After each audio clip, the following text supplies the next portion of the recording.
आप सभी को यीशु मसीह के नाम में सलाम। परमेश्वर के विचारों से यदि हमारे विचार सहमत नहीं हैं या हम परमेश्वर की उस योजना को भली भांति नहीं समझ पा रहे हैं, हम जीवन भर कन्फ्यूजन में और संदेह में रहेंगे। आज बहुत से मसीह व्यक्ति के जीवन में निर्णय गलत इसीलिए हैं क्योंकि वे परमेश्वर को उसके विचारों को नहीं समझ पाते। परमेश्वर अद्भुत है, वो अगम्य ज्योति में रहने वाला परमेश्वर है और हम चाहते हैं कि बड़ी आसानी के साथ, सरलता के साथ 15 मिनट प्रार्थना करें, 2 अध्याय बाइबल पढ़ें और सोचते हैं कि बस प्रभु इतने में आप हमें वो निर्णय लेने में हमारी सहायता करें। ठीक है, परमेश्वर का काम है, परमेश्वर करता है, लेकिन हम अपने आप को क्या जांच पाते हैं या हम उसको बड़ी गंभीरता से ले पाते हैं कि वो परमेश्वर कैसा परमेश्वर है? क्या हम समझ सकते हैं? परमेश्वर कई बार बड़ी आसानी और सरलता के साथ अपने लोगों पर अपनी इच्छा प्रकट कर देता है, लेकिन हम ये सोचते रहे कि हमेशा वो 15 मिनट और वो 2 चैप्टर बाइबल के पढ़ने से प्रभु हमारी बड़ी से बड़ी निर्णय लेने में हमारी अगुवाई करे, तो ऐसा भी नहीं होता। हमें समझना है कि कई बार परमेश्वर बताता है, लेकिन कई बार परमेश्वर इसलिए छुपा के रख देता है कि हम खुदा की उस इच्छा को अनुभव के द्वारा हम जानकर जांच सके कि परमेश्वर इस कंडीशन में क्या चाह रहा है। परमेश्वर कई बार चाहता है कि हम विश्वास से भी चलना सीखें। परमेश्वर कई बार ये भी चाहता है कि हम खुदा को समझकर भी चलने की कोशिश करें। खुदा कई बार ये भी चाहता है कि हम खुदा के विचारों को समझ पाएं कि वो इस सिचुएशन में क्या करना चाह रहा है। अगर आपका नुकसान हो रहा है, आपकी हानि हो रही है, आप बहुत प्रार्थना कर रहे हैं, लेकिन फिर भी नुकसान को आप झेल रहे हैं, तो कई बार हमें ये भी समझना है कि परमेश्वर ऐसा चाह रहा है या परमेश्वर ऐसा कर रहा है, या फिर कुछ मेरे जीवन में ही कुछ ऐसी गलतियां हैं जिसके चलते मेरा काम रुक रहा है, या परमेश्वर ये चाह रहा है कि मैं उस सिचुएशन में जिसमें मुझे हानि हो रही है, मैं परमेश्वर के विचारों तक पहुंचने की कोशिश करूं कि प्रभु आप क्या चाह रहे हैं। हम अपना मार्ग चुन लेते हैं, हम अपनी अगुवाई लेना चालू कर देते हैं, हम अपने निर्णय, अपनी बुद्धिमत्ता और हम खुद अलग अलग हो के परमेश्वर के विचारों से अलग हो के अपना अपना काम करने लग जाते हैं और सोचते हैं कि हमारा काम क्यों नहीं हो रहा। लेकिन व्यवस्था विवरण 1 अध्याय उसके 22वें पद में लिखा है, और तुम सब मेरे पास आकर कहने लगे हम अपने आगे पुरुषों को भेज देंगे जो उस देश का पता लगाकर हमको यह संदेश दे कि कौन से मार्ग से होकर चलना पड़ेगा और किस मार्ग से नगर में प्रवेश करना होगा। अब इन इजरायली लोगों की थोड़ी सी हम बगैर बात करें। परमेश्वर ने जब मिस्र से निकाला तो परमेश्वर ने बोला कनान दूंगा। अब बीच में मिस्र से लेकर कनान के बीच में जितने भी नगर पड़ते हैं तो परमेश्वर दिलाएगा, क्योंकि अगर कनान पहुंचना है और अगर खुदा अगुवाई कर रहा है, वो किस मार्ग से लेके जा रहा है, किस नगर से लेके जा रहा है, और परमेश्वर कैसे युद्ध जिताएगा, ये सब परमेश्वर का दायरा है, ये हमारा दायरा नहीं है। हम कई बार अपने दायरे और परमेश्वर के दायरे में अंतर नहीं कर पाते।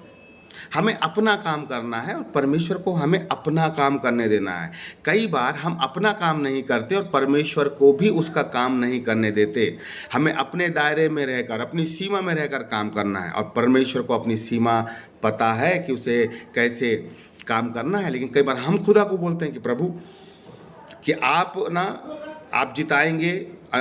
एमोरियों से, अनाकवंशियों से, सब ठीक है, लेकिन प्रभु पहले कुछ लोगों को भेजते, वो जाके पता करते हैं कि वहाँ के लोग कैसे हैं, कितने बड़े हैं, वहाँ के फल फ्रूट कैसे हैं, किस नगर से जाना चाहिए। मतलब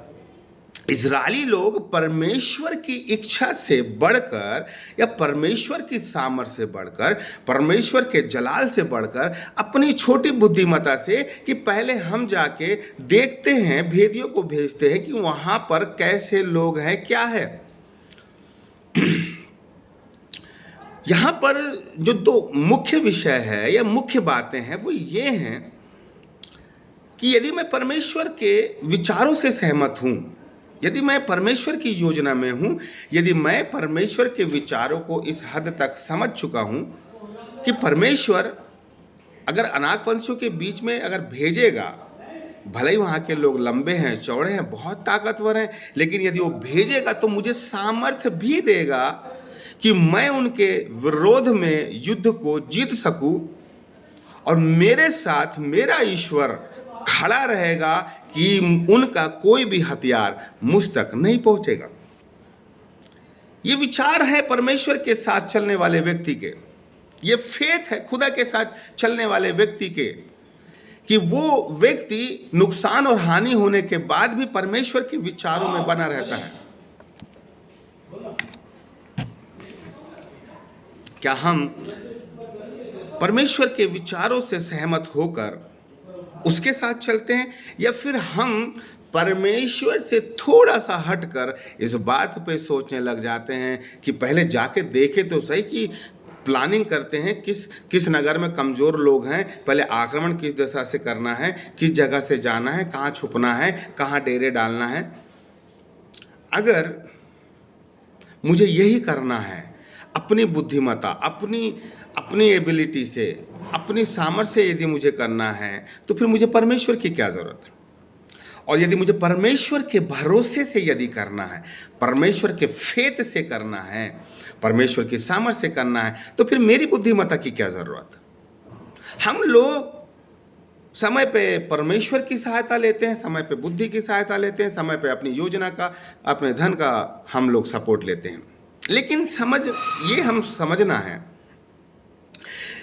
हमें अपनी बुद्धि की सहारा लेना है, लेकिन जहाँ पर परमेश्वर हमारे अगुवाई कर रहा है, जहाँ परमेश्वर ने बोल के रखा है, जहाँ परमेश्वर हमें लीड कर रहा है, तो फिर मेरी बुद्धिमत्ता वहाँ पर कुछ नहीं होनी चाहिए।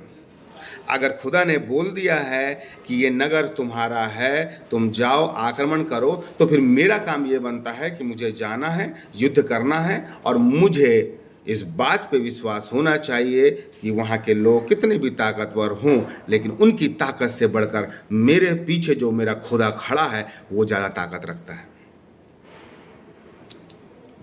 इस बात पे हमें विश्वास करना है, ना कि मुझे परमेश्वर से थोड़ा सा हटकर हम इसलिए नुकसान उठाते हैं क्योंकि हम परमेश्वर के विचारों में ना आकर, परमेश्वर की विल में, परमेश्वर के एक्सपीरियंस में ना आकर हम अपने दिमाग का सहारा लेते हैं और बीच में हम अपना रास्ता निकालने की कोशिश करते हैं, अपनी प्लानिंग करते हैं कि सफलता, इस युद्ध में सफलता ऐसे मिलेगी, पहले हम भेदियों को भेजेंगे, छोटे छोटे नगरों को जीतेंगे, छोटे छोटे पुरुषों पर आक्रमण करके हम पहले वहां आक्रमण करेंगे, फिर बड़े बड़े नगर में आक्रमण करेंगे। हमें नुकसान इसलिए होता है कि हम परमेश्वर के इच्छा को ना जानते हुए, परमेश्वर के विचारों को ना जानते हुए, परमेश्वर के दिल में, इस सिचुएशन में जो हम पड़े हुए हैं, उस सिचुएशन में खुदा हमसे क्या चाह रहा है उसकी परवाह किए बिना हम एक अच्छे रिजल्ट की ओर खुद पाने के लिए हम आगे बढ़ जाते हैं और अपना तरीका हम आजमा लेते हैं। या तो आप अपने तरीके से काम करें या फिर आप खुदा के तरीके से काम करें। अगर खुदा आपको उस परिस्थिति में जयवंत करना चाहता है, आपके हानि को फायदे में बदलना चाहता है, आपको उठाना चाहता है, तो मेरे प्रियो, आपको खुदा की इच्छा के अनुसार चलना पड़ेगा। आपको पहले अपने विचार, अपनी योजना, अपनी बुद्धिमत्ता, अपनी प्लानिंग को डिस्ट्रॉय करना पड़ेगा और आपको खुदा के नीचे आना पड़ेगा।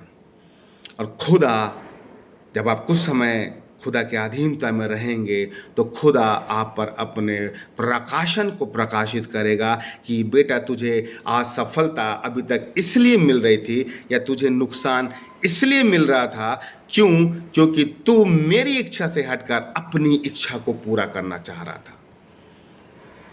ये लोग इसलिए हार गए क्योंकि इन्होंने परमेश्वर की सामर्थ, परमेश्वर पे भरोसा और परमेश्वर के उस विचार तक ना पहुंचकर अपने छोटे से बुद्धि से सहारा लेकर अपने विचारों में उलझ गए और उनके विचार ही उनके नुकसान का कारण बन गए। उनके विचार ही उनके हानि का कारण बन गए। उनके उनके विचार ही, उनकी खुद की प्लानिंग ही उनके लिए नुकसान का कारण बन गई। अपने नुकसान से उभरना है, अपनी हानि से यदि आपको उभरना है तो आप अपनी बुद्धिमत्ता से हटकर खुदा की अधीनता में आएँ, कुछ समय खुदा में बिताएं। प्रभु आपके लिए मार्ग खोलेगा। परमेश्वर आपको इस वचन के द्वारा आशीष दे।